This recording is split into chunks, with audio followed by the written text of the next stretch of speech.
Hi all, welcome to ముంబైలో తెలుగు అమ్మాయి channel. ఈ వ్లాగ్ వచ్చేసి సాటర్డే వ్లాగ్ అండి. ఆఫీస్ లాగిన్ లేకపోతే నేను ఏం చేస్తాను, ఇంట్లో నా వర్క్ ఎలా ఉంటుంది అనేది ఈ ఈ వ్లాగ్లో తెలిసిద్ది మీకు.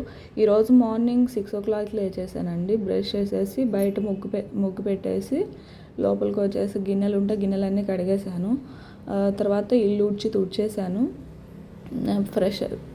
నేను ఫ్రెష్ అయిపోయి బయటకు వచ్చేసరికి మా బాబు కూడా లేచాడు. మా బాబుకి కూడా స్నానం చేపించేసి బ్రేక్ఫాస్ట్ చేశాను. ఈరోజు బ్రేక్ఫాస్ట్ ఇడ్లీ, దోశ, చట్నీ అండి, టమాటో చట్నీ చేశానండి. ఆ తర్వాత మా వారికి మా బాబుకి బ్రేక్ఫాస్ట్ పెట్టేసి ఇంకా పూజ చేయడం స్టార్ట్ చేశాను. పూజ వీడియో కూడా పోస్ట్ చేశానండి, ఒక షార్ట్ వీడియో పోస్ట్ చేశాను, ఒకసారి చెక్ చేయండి. పూజ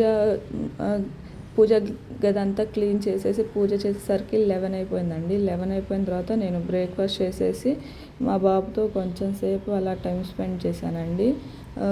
తర్వాత ఈరోజు ఏం చేయాలని ఆలోచించి పప్పుచారు చేద్దాం అనుకున్నానండి. అయితే ఈరోజు స్పెషల్ వచ్చేసి పప్పుచారు. ఇందులోకి కాకరకాయ ఫ్రై ఉంది నేను చేసింది, అందుకని సరిపోతుంది అనుకున్నాను. అయితే ఇంకా ఫాస్ట్గా పప్పు స్టవ్ మీద పెట్టేశాను. టమాటాలు, ఉల్లిపాయలు, కారం అన్నీ వేసి తర్వాత రైస్ కూడా పెట్టేశాను. ఈ లోపల మార్నింగ్ బ్రేక్ఫాస్ట్ గిన్నెలన్నీ ఉంటే గిన్నెలన్నీ కడిగేశాను. మా వారు కీర్ అడిగారు, కానీ నాకు కిందకు కీర్ చేయడం రావట్లేదండి. ఎన్నిసార్లు చేసినా, అంటే ఇది సెకండ్ టైమే చేయడం కానీ రావడం లేదు. అయితే ఇది చేసినప్పుడు బాగానే ఉంటుంది, చేసిన తర్వాత ఏంటో మరి అది గట్టిగా అయిపోతుంది కొంచెం సేపటికి.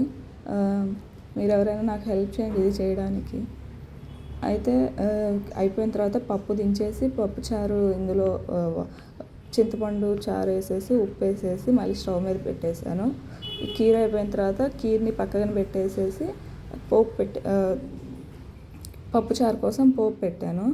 పోపు పెట్టేసి ఇందులో పప్పుచారులో పోపు వేసేసాను. అయితే ఈరోజు ఇలా వంట అయితే పూర్తయిపోయింది అందరికీ అంది. ఇలా వంట అయితే పూర్తయిపోయిందండి. అయితే ఇది అయిపోయిన తర్వాత నేను ఇంకా మా వారు మేమందరం లంచ్ చేసేసాం. థ్యాంక్ యూ ఫ్రెండ్స్, ఇదే ఈరోజు vlog. Thank you for your support and for మీ. Thank you, bye.